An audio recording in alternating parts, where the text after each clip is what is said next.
Mi nombre es Vilma Laudelino de Souza. Nací en la ciudad de Río de Janeiro, una de las ciudades más lindas, conocida como la capital del carnaval, con su ritmo contagiante de la samba y el fútbol. En mi país, una gran mayoría creen, buscan o practican alguna forma del espiritismo. Y esto se da desde el mismo tiempo de la colonización, cuando esclavos fueron traídos desde África con sus cultos y dioses tribales. Y dentro de estos descendió mi abuela, hija de Angola. En estos momentos más que nunca hay una atracción por el ocultismo a través de las literaturas, telenovelas y películas donde se propagan algunas en forma muy sutil y otras abiertamente, tales como El Exorcista, Marte 13, Pesadilla, Poltergeist, etc. Por largos años yo viví la realidad de todo lo que esto quiere decir y yo les ofrezco mi testimonio y deseo ardientemente que les ayude para conocer al único y verdadero Dios que puede librarnos del poder de las tinieblas y trasladarnos al reino de su Hijo amado. Así que yo les invito a reflexionar mientras les comparto mi experiencia.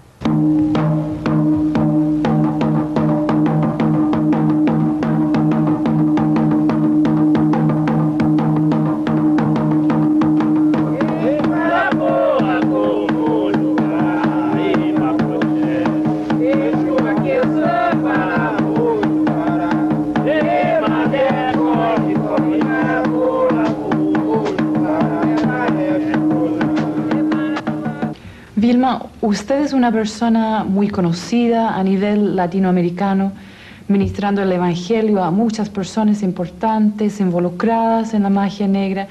¿Cuáles fueron las circunstancias que la llevaron a dejar a la brujería y a buscar a Jesucristo? Todos los adoctrinamientos por los cuales yo tenía pasado a un largo de 22 años de una vida consagrada a los espíritus, a las sectas que se caracterizan en mi país, Brasil, y muchas que se denominan como tipo Umbanda, Candomblé, y he llegado a la cumbre que se llamaría Quimbanda, o sea, una ramificación de magia negra. En cierto momento en mis prácticas, habiendo tenido una experiencia agravante, yo me di cuenta que algo iba mal.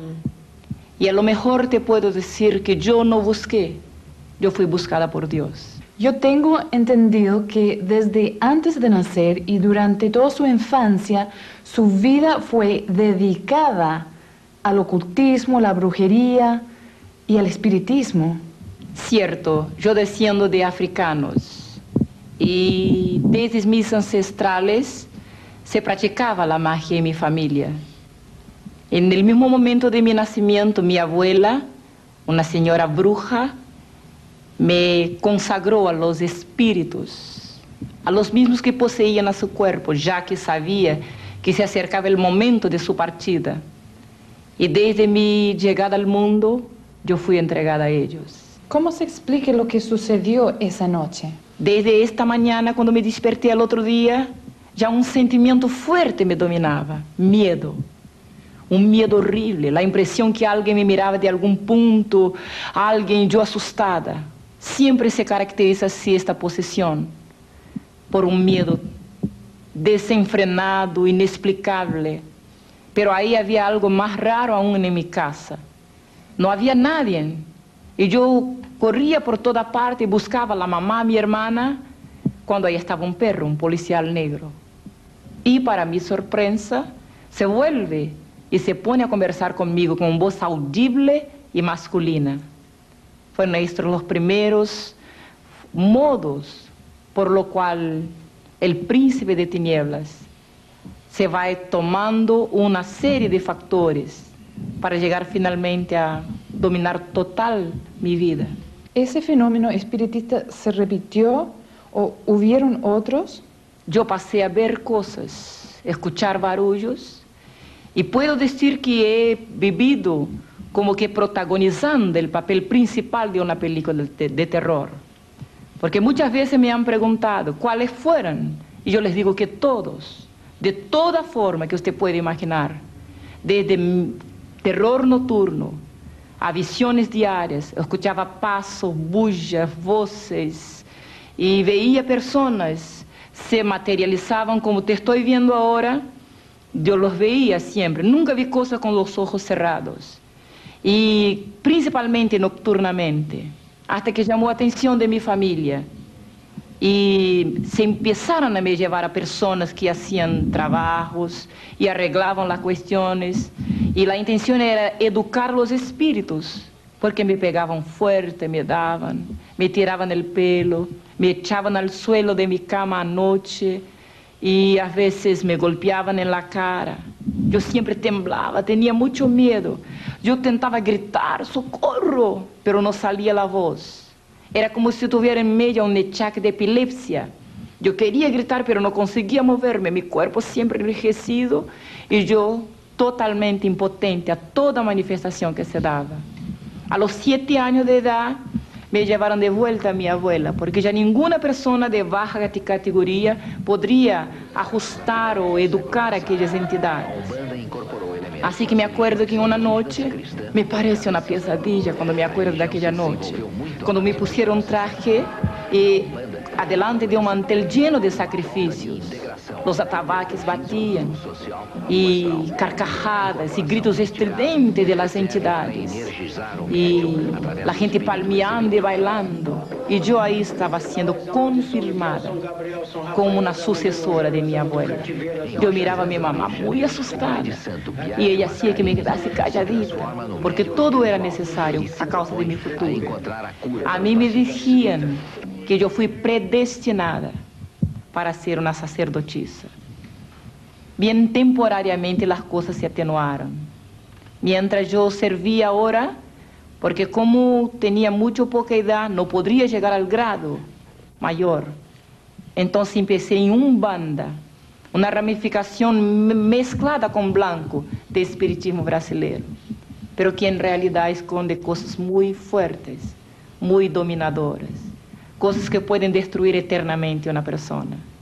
Ahí se invocan espíritus de muertos, espíritus del aire, del cerro, de selva, del mar, pero por detrás de todos estos, y en toda esta planificación, todas estas entidades, o sea, espíritus, que fueron tomando gobierno de mi cuerpo, se escondía una sola persona. Y esta yo la encontré al fin de la caminada. A los 13 años de edad, yo llegué a una segunda secta que predomina en mi país, Candomblé. Esta ahora está casi que mundialmente conocida. Se trabaja mucho con poderes psíquicos, gobierno de mente, con mensajes de extraterrestres. Se trabaja con control de carácter, de personalidad, control político, control emocional, control financiero. A través de Candomblé, cuando yo llegué ahí, buscando una respuesta para mi problema, se dio algo rarísimo. Ahí estaba un templo muy grande, un sacerdote. De espalda estaba cuando yo adentré, buscando respuesta, de nuevo le digo. Y cuando percibió mi aproximación, hice un gesto y se sacó una toalla y hace una reverencia. Yo perdí el sentido. Cuando me di cuenta, toda una noche se había pasado. Mi mami me miraba muy admirada y me preguntaba, ¿tú no sentí nada? Le dije, no, no siento nada.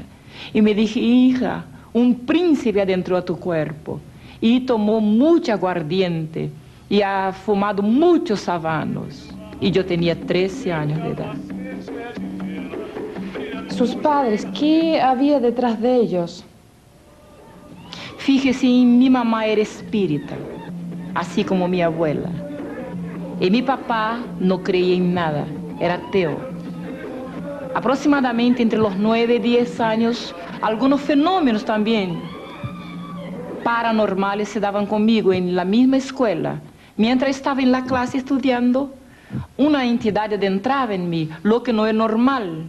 Si alguien que me está escuchando conoce el factor, la jerarquía espírita, sabe que nunca un practicante de Umbanda puede ter manifestaciones del espiritismo científico. pero a mí adentraba una entidad y yo psicografaba. Yo no tenía conciencia, yo no quería hacerlo, pero mis manos se movían. Y en una cierta ocasión la maestra me flagró y levantó mi cuaderno y dijo, vean por qué esta niña no aprende nada. Yo miraba desesperada. Quería decirle a ella, no fui yo que hice esto. Pero era mi cuaderno con mi letra. Y había un dibujo, la figura de un hombre, y una firma abajo. La figura era de Satanás. Y la firma era, yo soy el demonio de la medianoche. De ahí me encaminaron a una iglesia para un trabajo de exorcismo. Pero fue escuchando una clase de catecúmenos de esta iglesia que las cosas empeoraron. Cuando la joven decía sobre Dios, un Dios que había creado a todos, un Dios que estaba en los cielos, un Dios que amaba a gente buena. Y sabe que yo miré adentro de mí misma, aunque fuera bien niña, yo ya tenía una percepción muy profunda de muchas cosas, podría entender y escudriñaba siempre todo. Y mientras ella hablaba, yo miraba mi vida. Y le doy un perfil de mi infancia. Yo soy la cuarta hija negra. Soy hija de una mujer de descendencia europea, con hombre de descendencia africana. Yo fui la única que heredé todos los trazos característicos de negro. Así que nunca nadie ha creído que yo era hija de mi mamá. Yo sufrí en mi propia piel el choque de raza, de cultura, de sociedad. Siempre la gente preguntaba, esta es su empleada. Mis hermanos a veces se burlaban de mí y decían, la mamá te encontró en la puerta, tú no eres hija de ella. Y esto se fue criando adentro de mí algunos sentimientos como recalque, rechazo. Me sentía desajustada, un desequilibrio emocional. Yo me sentía menor, pensaba, ¿por qué soy diferente? No conseguía entender. Y a la idea que me enseñaron, que Dios había creado todo, no me gustó. Porque pensaba, entonces si Él me ha creado tan diferente. Yo nací en un barrio elitizado de mi ciudad. Ahí estaba la gente de plata, la gente de cultura, la gente de la élite y la gente blanca. Y no todos me querían. A veces uno no puede imaginar el mal que hace mirando con poco caso a un niño. Pero yo me daba cuenta que casi nadie me quería. Y cuando oí hablar sobre Dios, llegué a la casa y pregunté a mi papá, ¿quién es Dios? Papá me contesta, golpeando a su bolsillo, Dios, hija, es plata en el bolsillo de quien lo tiene. La cosa se alargó por hartos años. Yo de ahí me acuerdo que desperté una noche y ahí estaba enfrente de la puerta un hombre todo de negro. Y su sombra estaba en mi cuerpo. Y yo percibía que aquella sombra era como un cerro. Y yo podría ver su figura, pero nunca su cara. Una cierta noche yo tomé fuerza y pregunté, ¿quién es usted? Y del medio de aquella figura salió una voz de hombre, una voz medio ronca, y contesta, yo soy el diablo. Y yo siempre perdí el sentido. Así que desde que yo llegué a Candomblé, nuevas huestes fueron tomando control de mi cuerpo. Porque todo no se empieza, nadie nace brujo. Se empieza toda una trayectoria. Algunos factores circunstanciales, como usted preguntó al principio, van llevando uno a golpear todas las puertas donde se pueda educar a aquellos espíritus, para que se tornen buenos, para que haya justicia.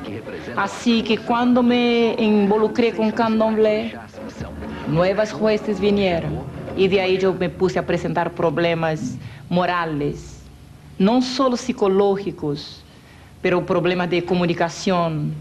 Un odio tremendo me nació contra mi familia, contra la misma sociedad.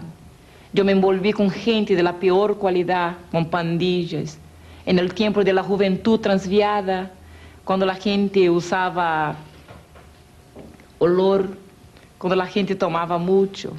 De alguna forma yo quería agredir a la sociedad, quería agredir a mi mami blanca, quería agredir a toda la gente. Y pensaba, algo me hacía sentir que iba un día de tener tanto poder en mi cuerpo que iba a destruir a todo el mundo. Entonces en estos caminos yo fui pasando por todo que se puede imaginar. Y al fondo yo pienso que buscaba una respuesta.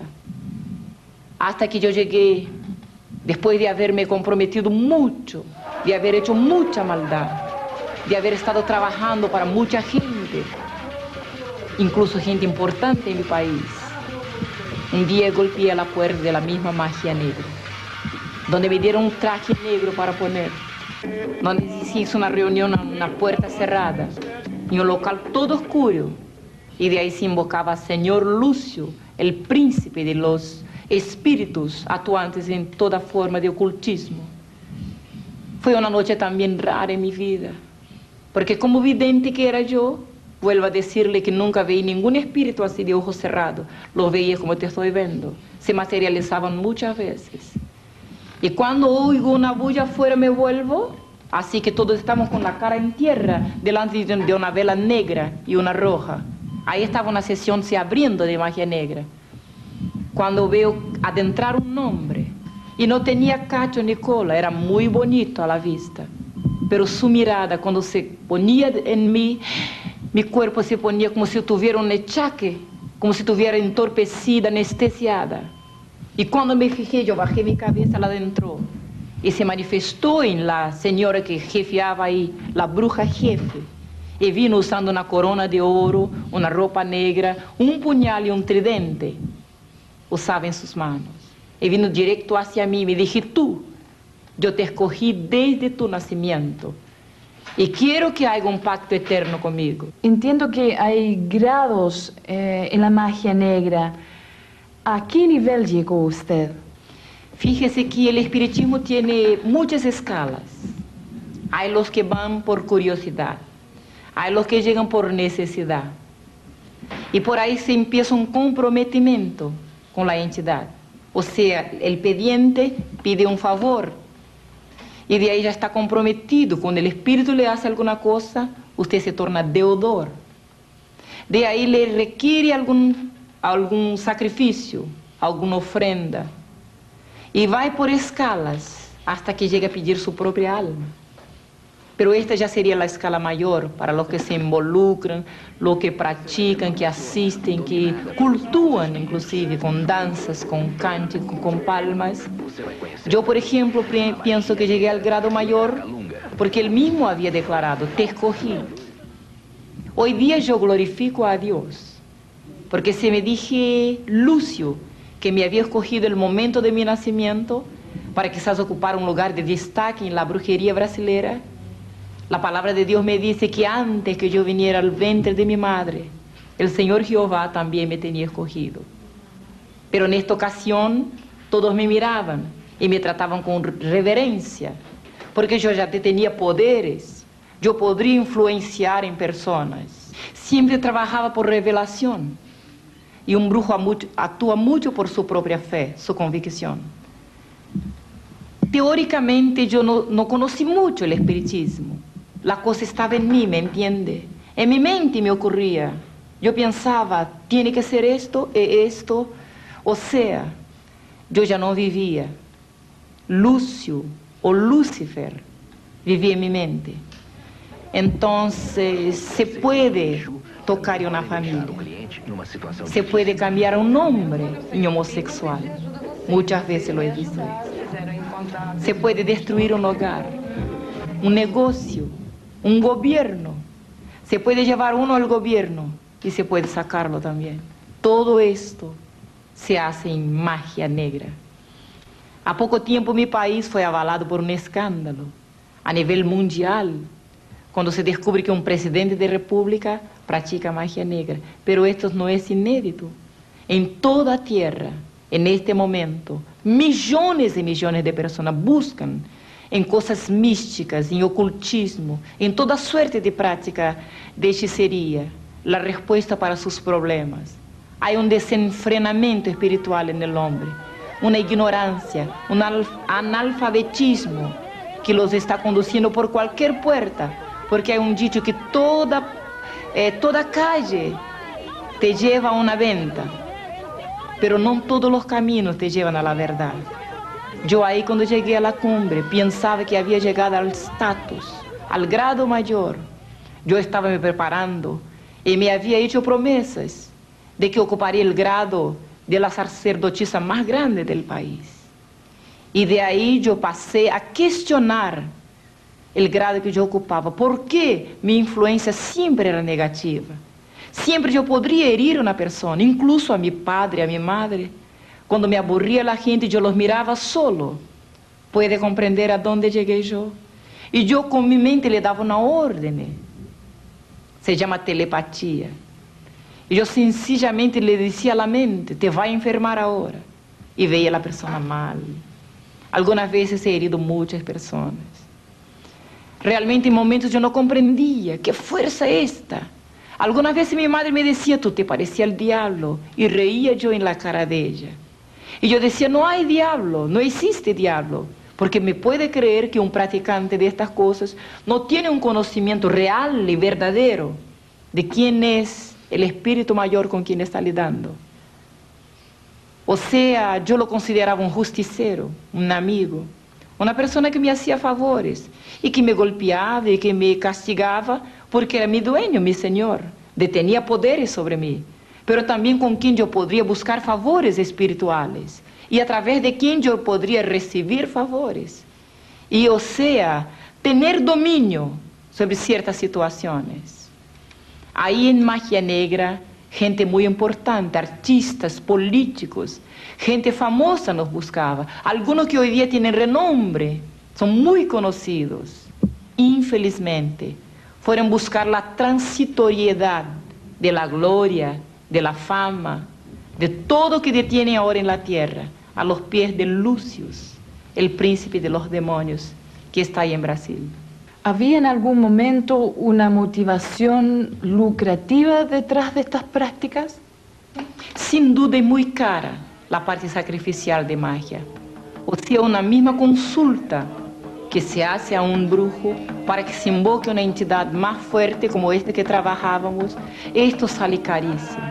Y no cualquiera puede pagar el precio.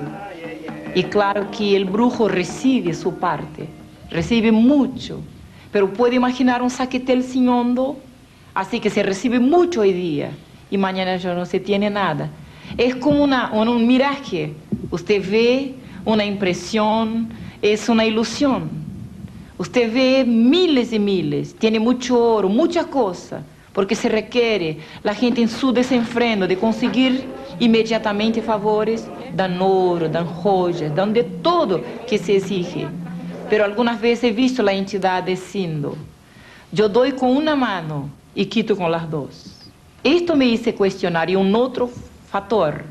Le cuento, cuando en una noche en media práctica, una persona nos busca y pide que matemos una cristiana, una evangélica. Sabía que fue la primera vez que oí hablar del evangelio, o sea, de una evangélica, fue adentro de un culto de magia negra. Bien, y yo le abro una comilla para decirle que también nos enseñaban contra los evangélicos, que eran los enemigos número uno de nuestra causa espírita, y que por los evangélicos la tierra no estaba gobernada por el príncipe justiciero Lucius. Así que deberíamos combaterlos, avergonzarlos y destruirlos siempre que fuera posible. Y cuando esta señora viene a pedir para matar a su vecina, empieza a describir el carácter de esta señora. Y sabe que reclamaba a Lucius sobre su vecina. Yo le asistía como secretaria en el momento.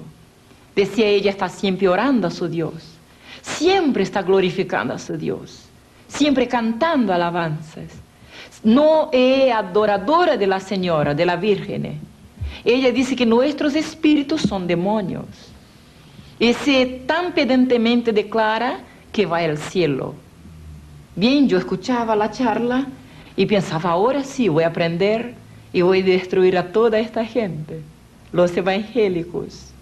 Pero cuando el mismo príncipe extiende las manos y dice, no, ya basta, no me adelante a pedir nada contra esta mujer. Ella tiene un espíritu superior que mí, contra lo cual yo no puedo. Ahí yo cuestioné, ¿quién será este espíritu superior que detienen los evangélicos? Por el momento, por nunca haber oído hablar de las cosas del Evangelio, yo pensé, entonces los cristianos son los peores brujos, porque contra ellos ni siquiera el príncipe mayor de nosotros puede. Pero hoy día, cuando conocí la verdad, cuando la verdad me libró, yo sé el secreto de los evangélicos. Cada uno de estos pequeñitos, puede que sean analfabéticos, ignorantes, o grandes, cultos, no importa, que han lavado sus vestimentas en la sangre de Jesús.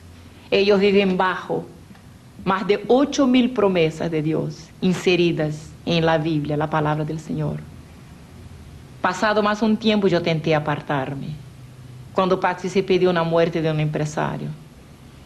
Le cuento que se contrata espíritus, como se contrata una pandilla, un matador profesional. Así también se trabaja en magia negra.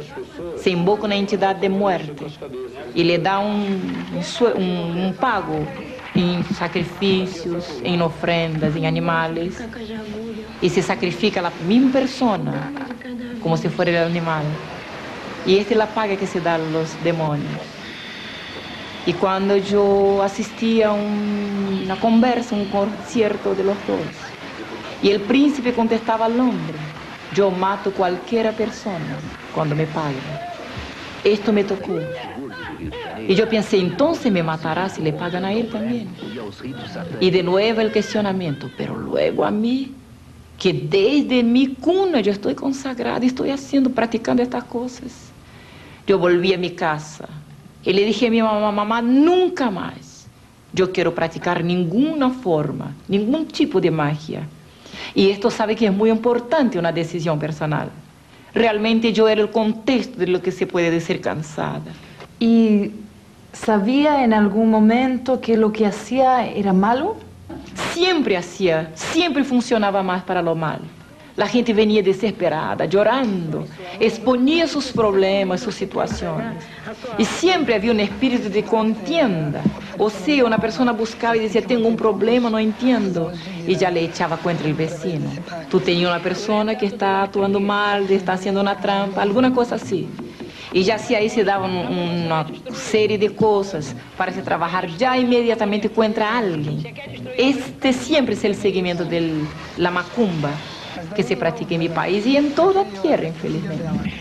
Vilma, hemos escuchado su historia, hemos escuchado mucho testimonio impactante, muy fuerte para muchos.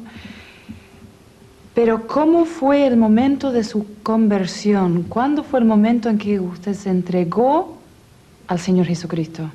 Fíjese que se pasó que yo retiré todos mis objetos de trabajo. Tenía altares, tenía trajes, tenía todo que se usa para manipular con el espiritismo. Yo los eché a un río, pensando que desechándome de lo externo, estaba sacando lo que realmente gobernaba mi cuerpo. Cuando recién me vuelvo a la casa, adentro a mi pieza, ahí él adentró, materializado. Y ahí cara a cara estábamos, cuando él apuntó aquí en mi nariz.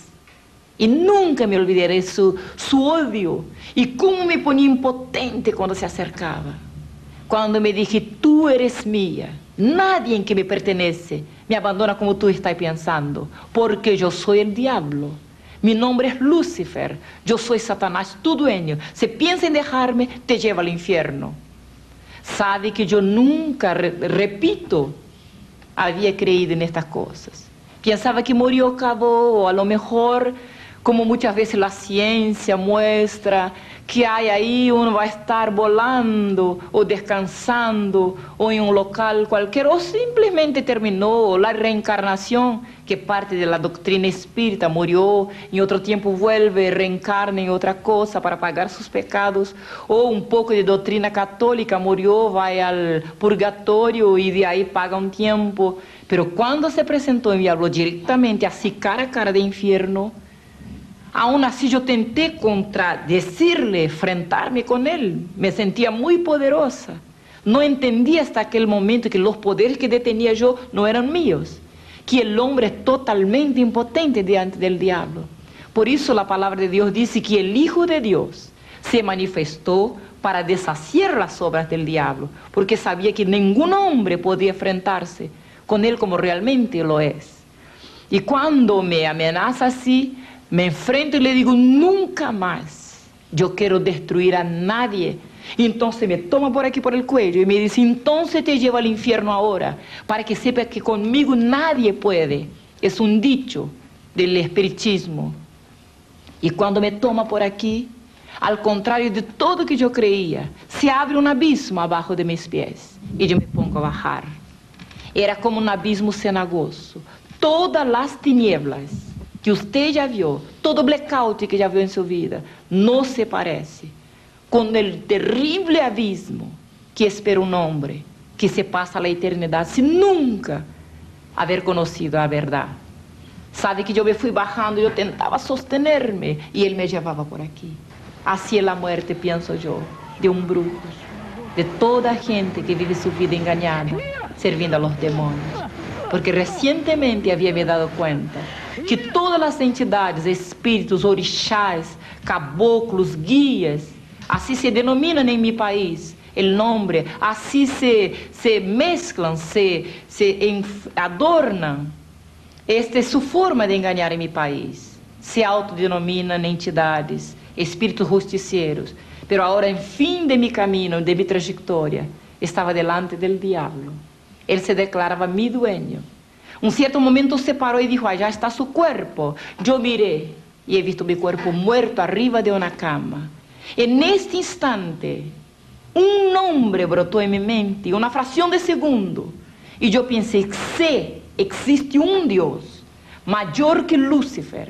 Se me salva ahora, voy a ser esclava de él todo el tiempo de mi vida. Y en aquel momento, por primera vez, yo he visto cuando se abrieron los cielos, cuando vino algo como un rayo de luz, algo glorioso cayó sobre mí. Lucifer me suelta y cae de espalda en el suelo. Porque la palabra de Dios que dice, clama a mí y yo te responderé.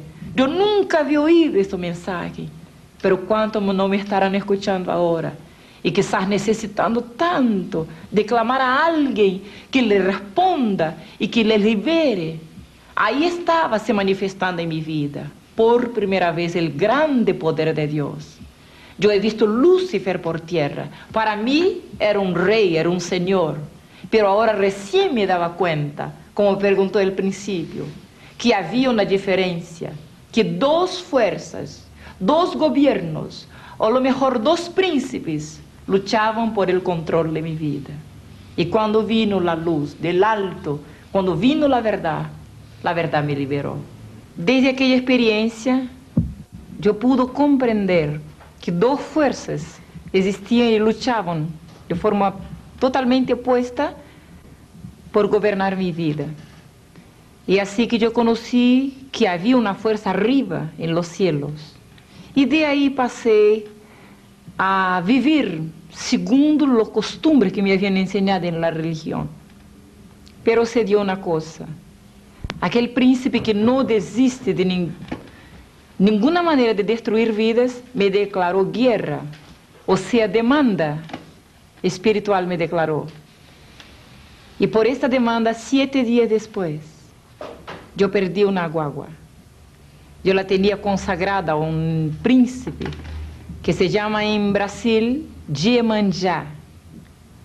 Sería cognominada la reina del mar, pero en realidad es un demonio terrible. Y así que cuando Lucifer me declara guerra, 7 días después, Iemanjá mata a mi guaguita con 1 año. Me acuerdo que los médicos preguntaban, ¿qué se pasó, mamá, con esta niña que no tiene nada y se muere? Yo no podría contestar a él, que ahí estaba recibiendo el sueldo de 22 años de vida consagrada a las tinieblas, a toda suerte de ocultismo, de hechicería, de espiritismo.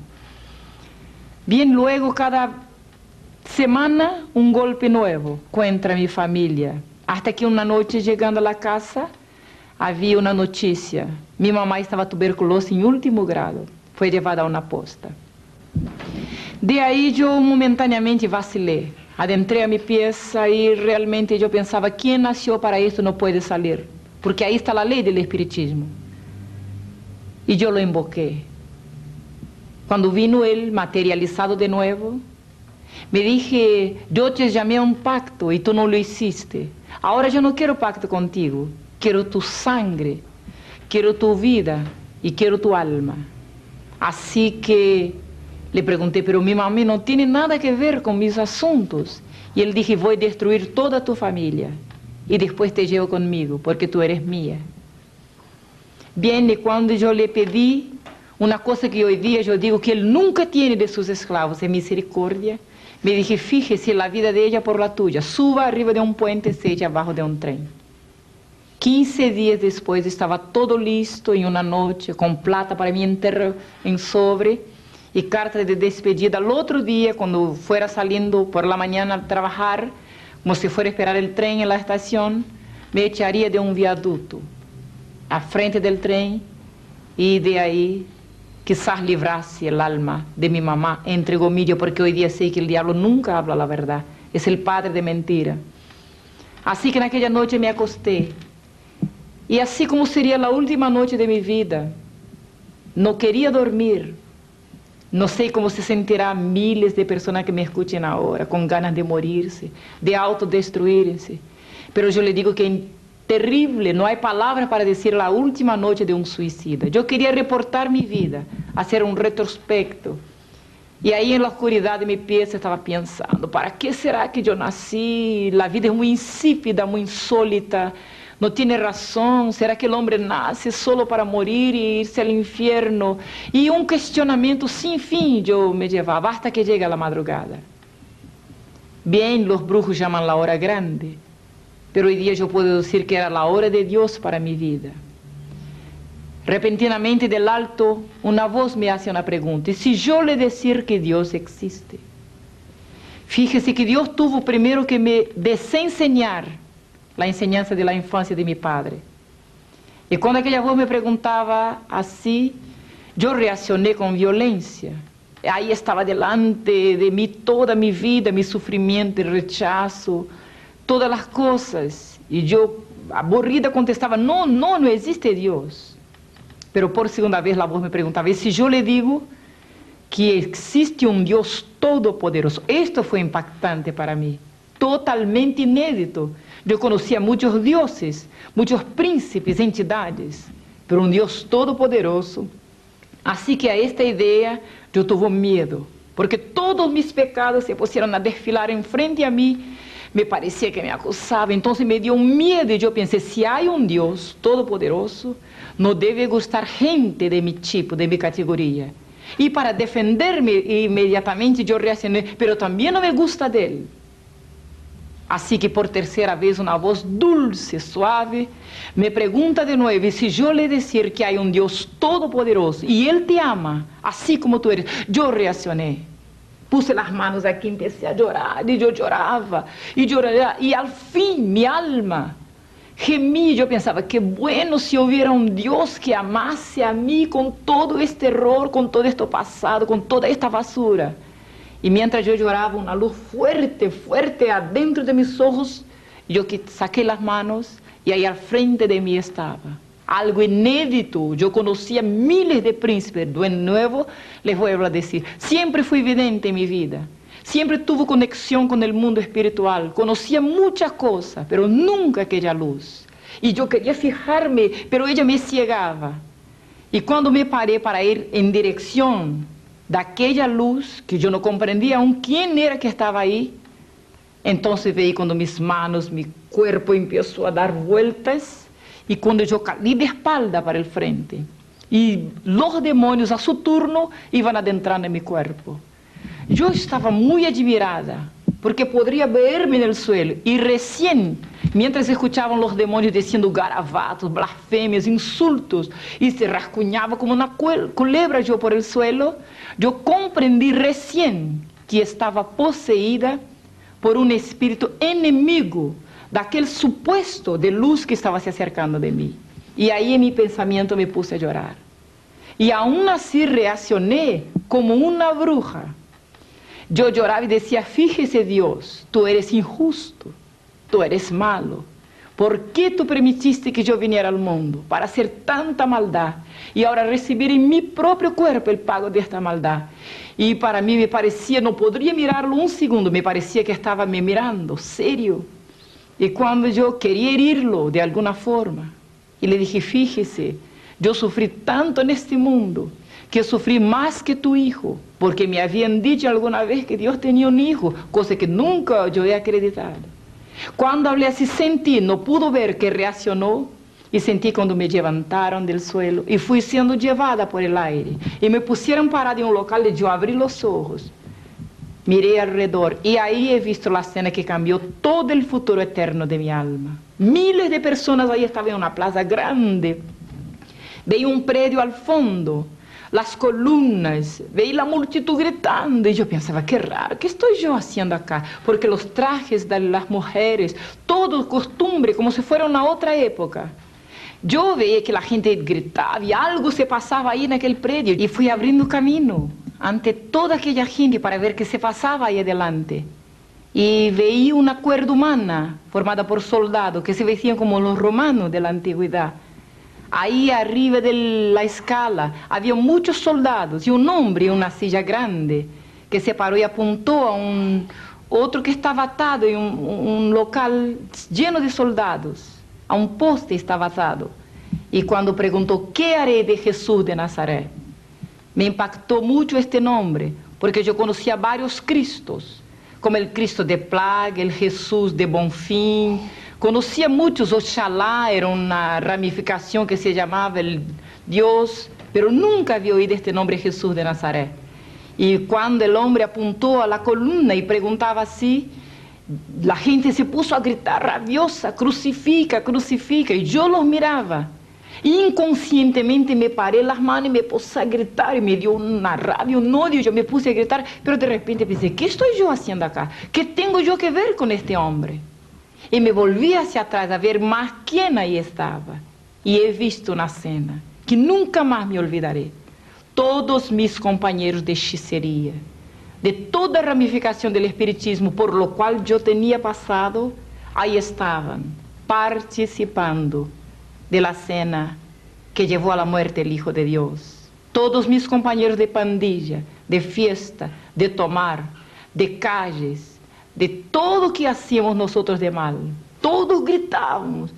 Y había más gente de todo tipo, toda clase, categoría intelectual, social, y todos gritaban con odio. Y yo me devolví de nuevo y pensaba, ¿qué tengo yo que ver con esta cena?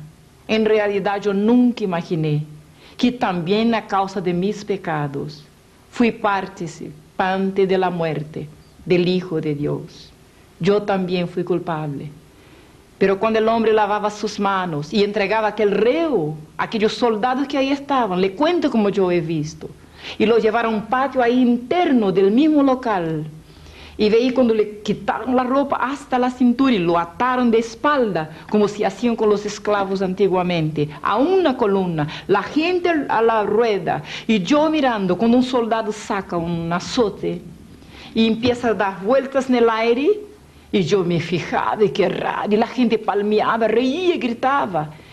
Pero aquel azote no era una arma normal. Tenía un cable, varias puntas de cuero, y en la punta de cada punta, un pedacito de hierro, más o menos así. Y cuando aquella cosa daba vueltas en el aire y golpeaba, aquella espalda sensiblemente se abría y rasguñaba aquellas carnes. Molía aquel hombre. La gente palmeaba, reía, y el azote daba vueltas. Era como un maestro en lidar con aquella cosa, el hombre le jugaba. Aquel cuerpo temblaba. Y yo miraba y pensaba, ¿cómo puede? ¿Cómo puede una escena de tanta cobardía? Miles, hombres fuertes, soldados contra uno, que se parecía tan indefenso en el momento. Y yo miraba y pensaba, ¿por qué no se defiende? ¿Por qué no dice nada? Yo en realidad no sabía que allí estaba un cordero, allí estaba una oveja que fue llevada muda ante sus trasquiladores a causa de mis pecados. Y yo miraba aquella escena y pensaba, ¿por qué no se defiende?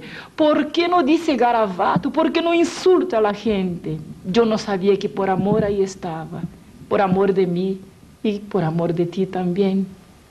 Y mucho tiempo estuvo mirando aquella cosa. Era insoportable ver. No era como los cuadros, como las imágenes que existían en las iglesias. El hombre estaba todo lleno de heridas. Cada vez que el azote le daba en la espalda, se abrían y se le arrancaban pedazos de carne. Y nunca me habían dicho las palabras del profeta, que molido fue, herido fue por nuestras iniquidades. Después de harto tiempo que estuvo mirando, la gente palmeaba, silbaba, reía. Los soldados se apartan, lo entregan en la mano de los hombres. Y yo he visto cuando se acercó el primero y le dio en la misma cara. Su rostro iba para allá y para acá, sus ojos siempre cerrados. Y nunca decía palabra. Y yo me cuestionaba, ¿por qué no se defiende? Yo no sabía que ahí estaba siendo castigado mis pecados, tus pecados. Y para nuestros pecados no hay defensa. Mucho tiempo la gente lo escupía y le daba combo y le pateaba. Pero una cosa me di cuenta, y hoy día soy testigo, que durante todo el tiempo de su sufrimiento, Jesús de Nazaret, el Hijo unigénito del Dios viviente, estuvo orando por nosotros, porque movía sus labios silenciosamente y hablaba alguna cosa que yo no podía entender, pero quizás estuviera orando por mí y por ti en este momento también. Y mientras estaba moviendo sus labios, la sangre iba bajando por su boca, por su nariz, y no era aquella figura con un rascuñoncito aquí, otro aquí, pero se hinchaba su cara de tanto que le daba, tanto que la gente le pateaba, le escupía, se mezclaba la sangre con el escupir de la gente. Después de mucho tiempo volvieron los soldados, y aquel hombre ya no era una cosa normal, era una masa humana, pero sin decir palabra. Veía cuando se acercar con una almohada y tenía algo arriba. No era como aquella cosa que usted ve en las imágenes muertas en las paredes. Eran unas espinas grandes y se cruzaban para abajo. Y yo veía cuando el soldado levantó su cara. Él tenía los ojos cerrados. Veía cuando clavó y le apretaba sus ojos. Cuando le dieron con algo como un pedazo de palo, una cosa así como una caña, le dieron. Y él encogía su cuello. Y de ahí se bajaba la sangre. Yo miraba y pensaba, ¿cómo puede alguien sufrir tanto y callado? Y la sangre iba bajando. Y yo oía cuando el golpe daba en la cabeza, él encogía. No sé de dónde. Yo me puse a gritar, pare, no hagan esto. Este es el Hijo de Dios, Él no merece tal sufrimiento. Y si yo, que soy una bruja, de repente todos pararon y me miraron. Y por primera vez en toda aquella escena, aquel hombre abrió sus ojos y miró directamente hacia mí. Se puede imaginar, Jesús de Nazaret, el Hijo de Dios, me estaba mirando directamente. Yo pensaba al momento que estaría con odio porque le hicieron sufrir mucho. Todas las palabras serían cortas, pocas, para decir lo que ha sufrido aquel hombre. Pero al contrario, estoy acá para decirle que nunca he visto una mirada más llena de misericordia, de amor, de bondad, que la mirada de Jesús de Nazaret. Él ahí estaba me mirando y yo estuve atada a su mirada. Yo quería decir algo, pero ahora las lágrimas corrían por mis ojos. Y me miraba con amor. Cuando dijo, no, mi hija Vilma, yo tomé un susto. Yo pensé, entonces, Jesús me conoce. Yo no soy un vegetal, no soy una cosa. Y él decía, no, mi hija Vilma, nadie podría soportar tal sufrimiento. Solamente yo, y apuntaba su cuerpo todo herido, todo ensangrentado, y decía, yo sufrí todo esto por amor de ti, y extendió sus manos hacia mí. En aquel instante yo abrí mis ojos, se había pasado la visión, y yo caí de rodillas. Yo nunca había hecho una oración, nunca había conocido lo que fuera luz, verdad. Pero cuando yo caí de rodillas había una paz, algo tan especial, una vergüenza por mis pecados, por mi pasado. Y yo hice la primera oración al Dios hasta poco desconocido. Y yo le dije, Dios, mira, mi vida no vale un centavo siquiera, pero todo tiempo que me resta, yo lo entrego a tu Hijo Jesús, porque hoy día yo comprendí que Él sufrió y murió por mi causa. Y cuando me levanté de aquella oración, yo ya era una nueva criatura. Yo busqué a los demonios y ya no estaban ahí. Yo sentí un gozo, era una paz, era algo tan inexplicable. Yo fui a la cocina, la mamá estaba mal, tuberculosa, y yo le prediqué el primer mensaje de mi vida. Yo le dije: mami, Dios existe, mamá. Jesús murió por mí, mamá. Este Dios cambió mi vida. Me hice una nueva criatura. Puse un cántico nuevo en mi boca, un himno al Señor. Muchos lo han visto y han conocido y glorificado al Señor. En este momento, cuéntanos de su ministerio. ¿Cómo está sirviendo al Señor ahora? Loli, se pasó que cuando yo conocí la verdad, cuando el Evangelio llegó a mi vida, yo entendí que miles aún no lo conocen.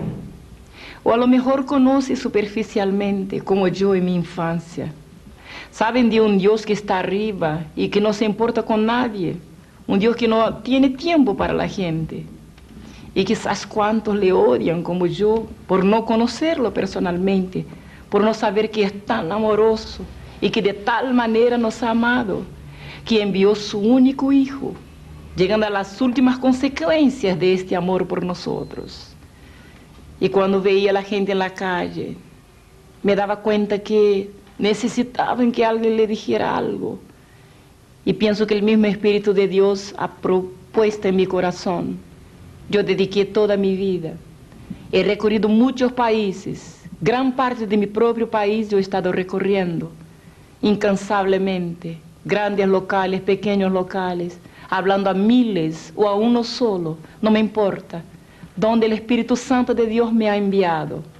Yo he ido con mucha alegría y quiero decirle que me ofrecí al Señor como esclava. No atendió a mi oración, me recibió como hija. Soy hija del Dios viviente. Nunca más los demonios, Loli, tuvieron gobierno en mi cuerpo. Nunca más el vicio, el odio, la miseria. Jesús cambió todo el futuro eterno de mi vida. Y cuando puedo escuchar su voz a través de los siglos diciendo: id, predicai estas palabras, enseñai a toda la gente a guardar las cosas que yo he dicho, yo siempre, mientras vida tenga, voy a proseguir haciendo esto. En mi oración más ardiente es para que esta experiencia, aunque no haya sido bien explicada por la diferencia de idiómica que hay entre nosotros, pero sé que hay uno que puede llegar al corazón, que es el Espíritu Santo, y que pueda servir de ejemplo para cuantos brujos que quizás tengan tantas ganas de apartarse de un pasado negro, sucio, tengan miedo a las amenazas, a coacción, al gobierno del príncipe de tinieblas, que se acerquen a Jesucristo. Es el general que venció a quien yo no podía vencer sola, y se tornó dueño, Señor, Padre y amigo, mejor que tengo yo. Vilma, muchas gracias por estar con nosotros. Ha sido una bendición para nosotros poder escuchar, compartir este testimonio con muchos que necesitan escuchar este tipo de materia para llevar sus vidas en alguna manera a los caminos del Señor y trasladarse de la oscuridad a la luz. Y le agradecemos con todo nuestro corazón por este tiempo juntos. Amén.